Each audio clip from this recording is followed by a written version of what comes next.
días, la guerra, no nos podemos olvidar del coronavirus, digamos, la pandemia sigue existiendo. Ahora la pregunta es, ¿queda atrás la pandemia para que el COVID se convierta en una endemia y esto significa que tengamos que convivir con el virus mucho tiempo más? Le traslado la pregunta a Gustavo Sblever, él es director de docencia e investigación del Instituto Fleni. Gustavo, bienvenido, gracias por el contacto.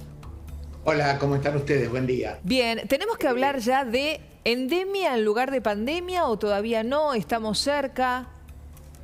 Bueno, si hay algo que nos demostró este virus que nos ha dado varias sorpresas y cuando creíamos tener datos muy sólidos y consistentes, en realidad la realidad nos demostró que no eran tanto. Yo siempre insisto en el mismo hecho, conocemos este virus desde el 11 de enero del 2020, hace 2 años más o menos, un poco más. Hay otras enfermedades que las conocemos hace siglos o incluso milenios. Entonces estamos aprendiendo todos a ver qué es lo que pasa en el efecto con el virus, la sociedad. Si vamos a los números están mucho mejor. Y eso todos los días vemos que la cantidad de personas fallecidas y la cantidad de infectados está disminuyendo. Y claramente esto tiene que ver con la vacunación. Los índices de vacunación en la Argentina en este momento son buenos. En Buenos Aires hay más del 90% que tienen 2 dosis, hay un porcentaje también importante con 3 dosis y está muy claro que la disminución de las muertes y la disminución de los casos tiene que ver con la vacunación.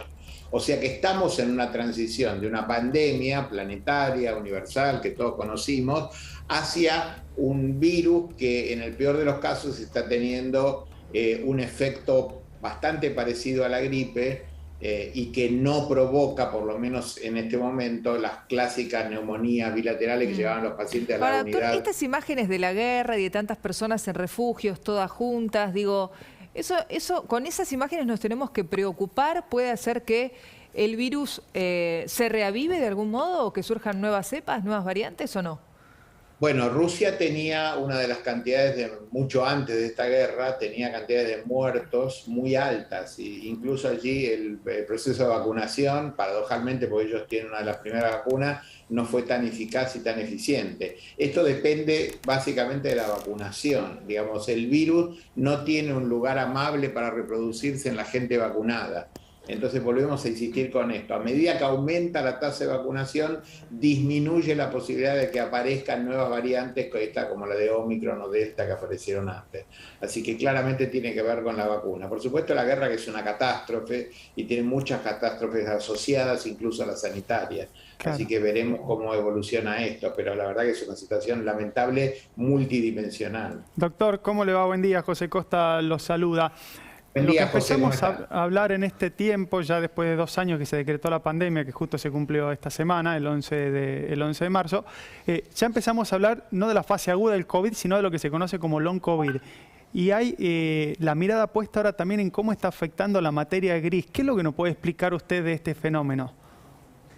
Bueno, el long COVID o el COVID largo tiene que ver claramente con los efectos a largo plazo del COVID, que todavía, como decíamos, estábamos apenas aprendiendo los efectos del corto y ahora también aparecen los efectos del largo. Lo que tenemos que decir también es que de la enorme cantidad de gente que se infectó en la Argentina, prácticamente 9 millones de personas, la mayor parte se curó. Esto es importante, o sea, todos lamentamos las muertes y es dramático, pero la enorme mayoría de gente se curó. Entonces la pregunta que tiene la medicina es ¿cómo se curaron? ¿Quedó alguna situación delicada a partir de eso? El long COVID es una especie de un síndrome todavía medio raro de definir o confuso y se está estudiando. De hecho, nosotros tenemos varios proyectos en marcha en Fleni de investigación sobre eso y muchos pacientes refieren neblina mental, que no tienen las capacidades cognitivas y de memoria como las tenían antes. Entonces, eso hay que estudiarlo.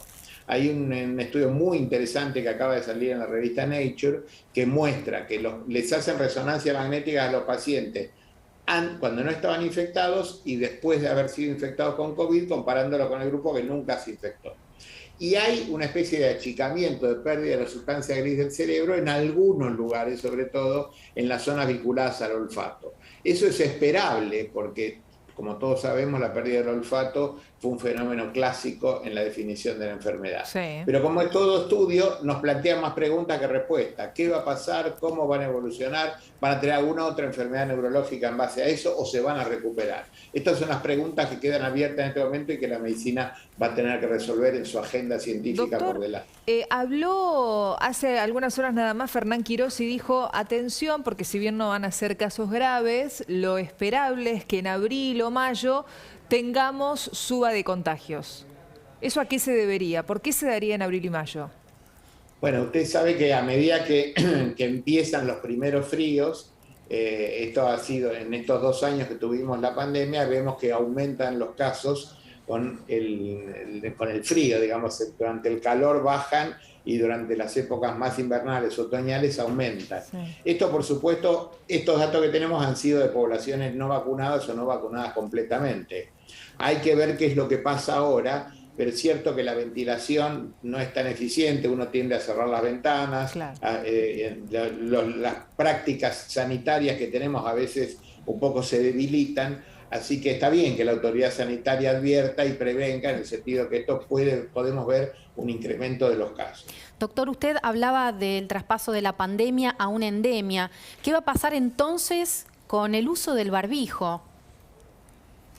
Bueno, ese es un tema muy interesante para discutir. La verdad que durante mucho tiempo todos hemos usado el barbijo como una protección para el contagio, y ha cambiado en nuestro ambiente urbano, digamos, nunca en la vida habíamos visto gente por la calle o en negocios con el barbijo, y la verdad que esto vamos a tener que verlo con los números, digamos, cuando los números nos muestren que la posibilidad de contagio está por debajo de niveles aceptables y parecido a alguna otra enfermedad de las que tenemos, de las infectocontagiosas, probablemente dejemos de usar el barbijo de a poco, ¿no? Primero, por supuesto, ahora no es obligatorio al aire libre, sí todavía en los lugares cerrados y probablemente tengamos una disminución del uso del barbijo de a poco. Pero eso hay que verlo con los números, digamos. Tenemos que monitorear cuidadosamente la incidencia y sobre todo también los pacientes que van a terapia intensiva y digamos, las formas más graves de la enfermedad.